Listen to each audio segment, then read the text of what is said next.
എന്തോ എനിക്കിതങ്ങോട്ട് വിശ്വസിക്കാൻ തോന്നുന്നില്ല. വിശ്വസിച്ചേ ഒക്കൂ. അണ്ണനും രാജകുടുംബമായിട്ടുള്ള ബന്ധം നിനക്ക് അറിയാൻ വയ്യാത്തോണ്ടാ. അപ്പൊ രാജാവ് ദാനം കൊടുത്താണെന്നാണോ അച്ഛനീ പറയുന്നത്? അല്ലാതെ അണ്ണൻ ഇത്രയും സ്വത്ത് എവിടുന്ന് കിട്ടാനാ?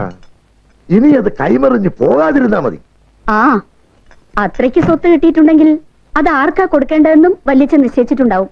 എന്ത് നിശ്ചയിച്ചാലും വെല്ലെണ്ണന് പ്രഭാകരനോട് പ്രത്യേക ഒരു സ്നേഹമാണ്. അതുകൊണ്ട് അവൻ വിചാരിച്ചാൽ വെല്ലെണ്ണന്റെ സ്വത്ത് മുഴുവൻ നമുക്കിങ്ങ് വന്ന് ചേരും.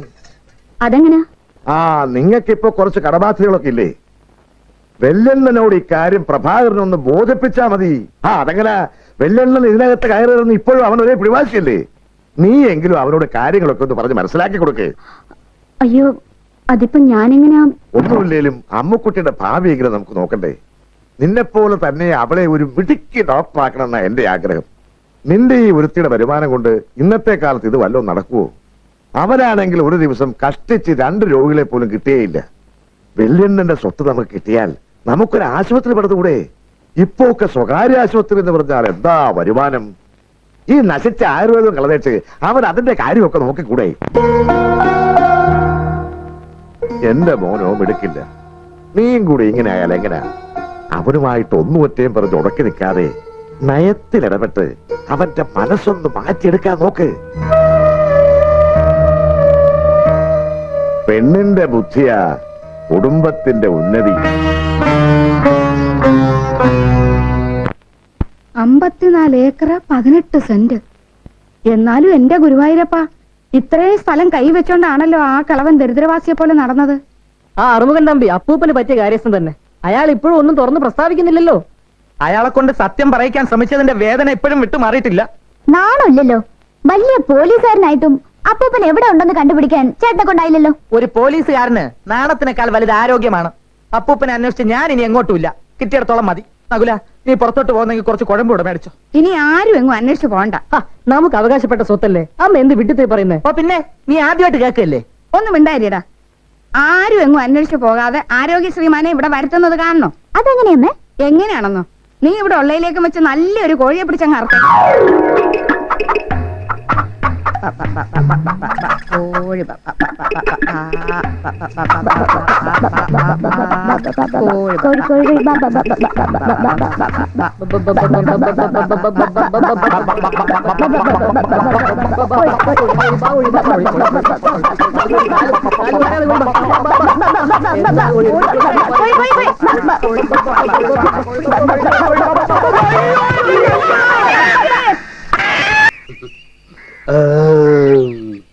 സദ്യ എങ്ങനെ ഉണ്ടായിരുന്നു അപ്പൂപ്പ? എന്റെ പിറന്നാൾ ഇത്രയും കേമമായിട്ട് ഈ അടുത്ത കാലത്തൊന്നും ആഘോഷിച്ചിട്ടില്ല. പക്ഷേ ഒരു കുറവുണ്ടായിരുന്നു. അത് പറയാതിരിക്കാൻ പറ്റുകയില്ല. എന്ത് കുറവ്?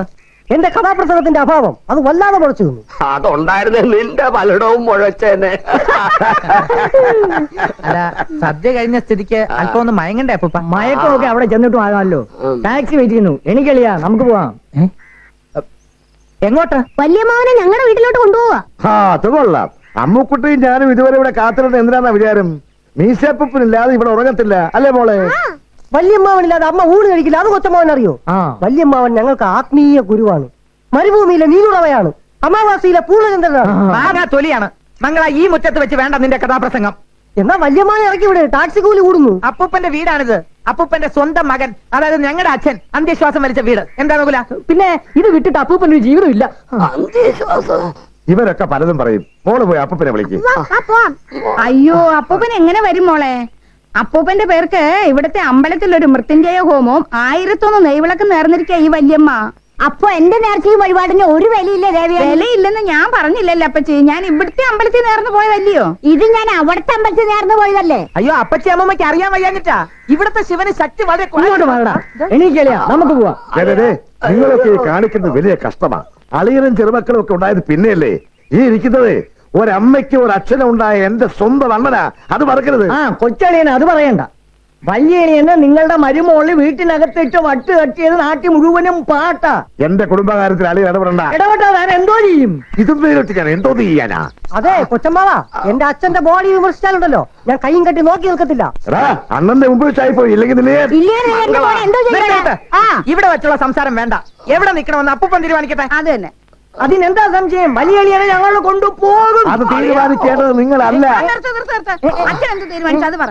ഓ വലിയ എളിയനെ ഞങ്ങൾ തന്നെ കൊണ്ടുപോകും. വലിയ ഞാനേ കൊണ്ടുപോകൂ. ഒലത്തോടോ ഞങ്ങൾ എന്നെ കൊണ്ടുപോകും. എന്തായാലും കൊണ്ടുപോയി നോക്കിയേ. എന്നെ ചൊല്ലി നിങ്ങൾ തമ്മിൽ തള്ളരുത്. പലപ്പോഴും ഞാൻ നിങ്ങൾക്കൊരു ഉപദ്രവമായിട്ടുണ്ടെന്ന് എനിക്കറിയാം. കുടുംബത്തിൽ അള്ളിപ്പിടിച്ച് കിടക്കാനുള്ള കൊതി കൊണ്ടാ ഞാൻ അടിച്ചടി കയറി ഇറങ്ങിയത്. വാർദ്ധക്യം എന്ന് പറയുന്നത് രണ്ടാം ബാല്യവാ. എല്ലാവരുടെയും സ്നേഹവും ലാളനയും വീണ്ടും വേണ്ടി വരുന്ന സമയം. വൈകിയാണെങ്കിലും നിങ്ങൾ എപ്പോഴെങ്കിലും അത് മനസ്സിലാക്കിയല്ലോ, എനിക്ക് തൃപ്തിയായി. എനിക്കൊരു വിഷമമേ ഉള്ളൂ, പ്രഭാകരന് ഹേമലതയും കൂടെ വേണമായിരുന്നു. അവൻ എന്റെ മുഖത്ത് നോക്കാൻ കുറച്ച് വിഷമം കാണും. സാരമില്ല, കാലം അത് മാറ്റിക്കോളും. ഞാൻ മരിക്കുന്നത് വരെ ഈ സ്നേഹവും സന്തോഷവും നിലനിൽക്കണമെന്നാണ് എന്റെ പ്രാർത്ഥന. നിങ്ങൾ ഇന്ന് മറിച്ചൊരനുഭവം ഉണ്ടായാ ഇനി കളവനത് താങ്ങാൻ പറ്റില്ല.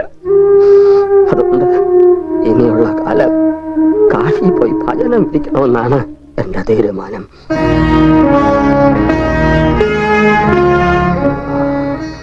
ശ്രീപത്മനാഭ,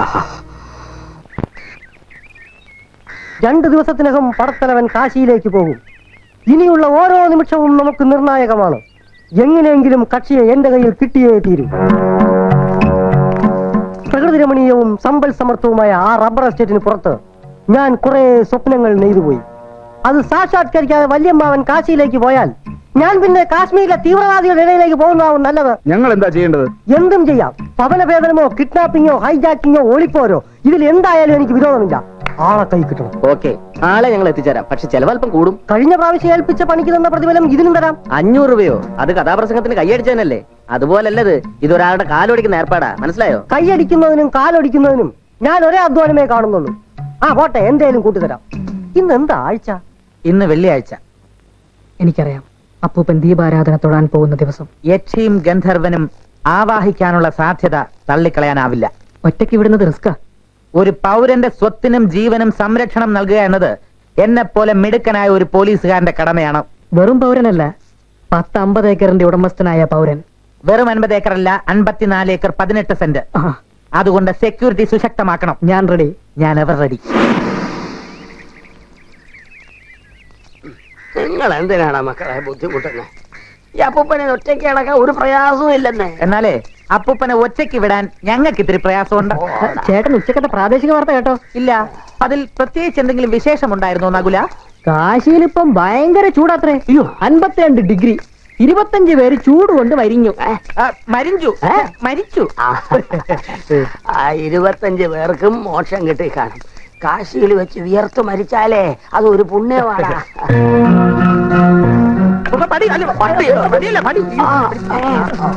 നടന്നു വരുന്ന വൃദ്ധനാണ് നമ്മുടെ ഇര. ഇനി ആക്ഷൻ തുടങ്ങാം.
FIR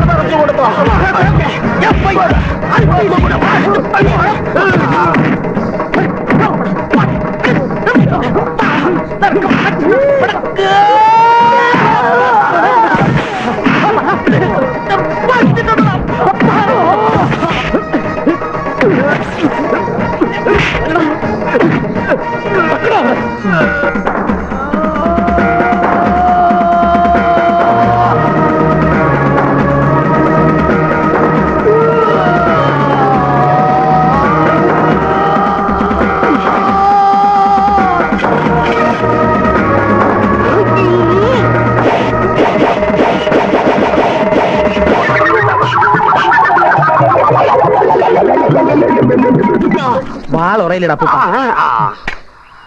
ആരാടാ യുദ്ധത്തിനൊന്നുമാരെ? ആരായിരുന്നാലും അപ്പൂപ്പ, ഇന്നേക്ക് 3-ാം നാള് ഈ ഗുണ്ടകൾ അയച്ചവന്റെ ലിവർ ഇടിച്ച് വാട്ടർ ആക്കി അവനെ മർഡർ ചെയ്ത് അവന്റെ ബോഡി ഞാൻ പോസ്റ്റ്മോർട്ടത്തിന് അയക്കും.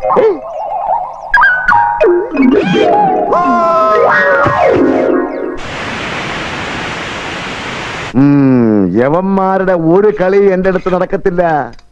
ഞാൻ സംഗതികൾ വളരെ സൂക്ഷ്മമായി കാണുന്നവനാ. എല്ലാം ഞാൻ കണ്ടു കഴിഞ്ഞു. അച്ഛൻ എന്ത് കണ്ടെന്നായി പറയുന്നേ? വെള്ളേട്ടൻ കാശിക്ക് പോകുന്നില്ല. അണ്ണൻ വരുന്നു നമ്മുടെ ഈ വീട്ടിലേക്ക് എന്നെ കാണാൻ. പക്ഷെ അണ്ണൻ വരുമ്പോ ഞാൻ നിൽക്കുന്നില്ല, ഇരിക്കുന്നില്ല, കിടക്കുന്നു. ഒരേ കിടപ്പ്, സ്തംഭിച്ച് കിടക്കുന്നു. നിങ്ങൾ ഡോക്ടർമാർ എന്തോന്നാ പറയുന്നേ? പാരാലിസിസ് ആണോ അച്ഛൻ ഉദ്ദേശിക്കുന്നത്? ആ, എന്തോ ഉണ്ടെങ്കിലും ആട്ടെ, പക്ഷെ 2 കാര്യങ്ങൾ മാത്രം സ്തംഭിക്കുന്നില്ല. അണ്ണനോട് മധുരമായി സംസാരിക്കാൻ എന്റെ ഈ നാക്ക്, അണ്ണനെ കൂടെ കൂടെ കെട്ടിപ്പിടിക്കാൻ എന്റെ ഈ 2 കൈകൾ. അച്ഛൻ എന്ത് ഭ്രാന്തായി പറയുന്നേ? ഇപ്പൊ എന്തെങ്കിലും ഒന്ന് ചെയ്തില്ലെങ്കിൽ എല്ലാം കൈവിട്ടു പോകും. വെല്ലെണ്ണം കാശിക്കും പോവും. അങ്ങനെ എങ്ങാനും സംഭവിച്ചാൽ നിന്നാണ് മോളെ എനിക്ക് ശരിക്കും ഭ്രാന്ത് വരുവേ.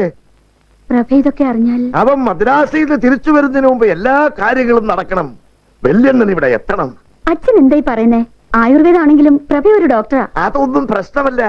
അവനിവിടെ വരുമ്പോ അസുഖത്തെ കുറിച്ചുള്ള വിവരങ്ങളെല്ലാം നീ അങ്ങ് പറഞ്ഞു കൊടുത്താൽ മതി. അവൻ വിശ്വസിച്ചോളും. അയ്യോ അച്ഛാ, അയ്യോ, നീ ഒന്നുകൊണ്ടും പേടിക്കണ്ട. എന്റെ മോളെ, നിനക്കും അമ്മൂനും വേണ്ടിയാ ഞാൻ ഇതൊക്കെ ചെയ്യുന്നത്. വെല്ലെണ്ണൻ ഇവിടെ എത്തിക്കഴിഞ്ഞാൽ ഒരാഴ്ചക്കുള്ളിൽ ഞാൻ എല്ലാം നേടിയെടുക്കും. പിന്നെ ദേ അവന്മാര് ഗോപി.